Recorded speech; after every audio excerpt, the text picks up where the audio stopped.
آپ کو معلوم ہے کہ ماہ ربیع الاول کا آغاز ہو چکا ہے۔ یہ ماہ مبارک حضور صلی اللہ علیہ وسلم کی سیرت مطہرہ سے ایک بڑا گہرا تعلق رکھتا ہے۔ حضور کی ولادت باسعادت بھی اسی ماہ مبارک میں ہوئی،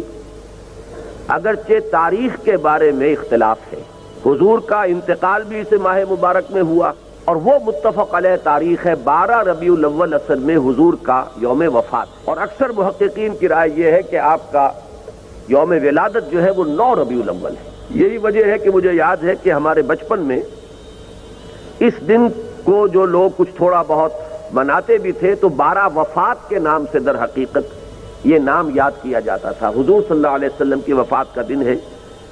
کچھ کھانا پکا کر کچھ غریبوں کو مساکین کو کھلانا، یہ در حقیقت چیز تھی کہ جو اب ہوتے ہوتے اس نے بہت ہی ایک دوسری صورت اختیار کر لی ہے۔ اب یہ ایک جشن بن گیا ہے اور ایک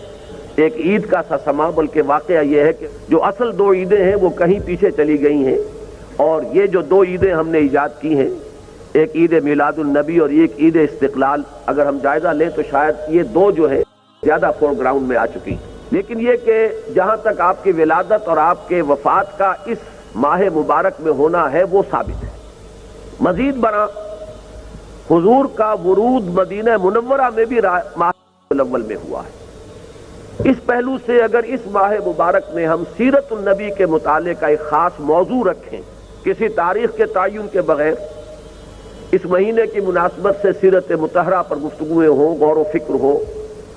اور اس میں بھی عملی پہلو سامنے ہو، اتباع کا جذبہ ہو، سمجھنا سمجھانا اس لیے ہو کہ اس پر عمل کرنا ہے، تو یقیناً یہ چیز ہمارے لیے بہت مفید ہوگی۔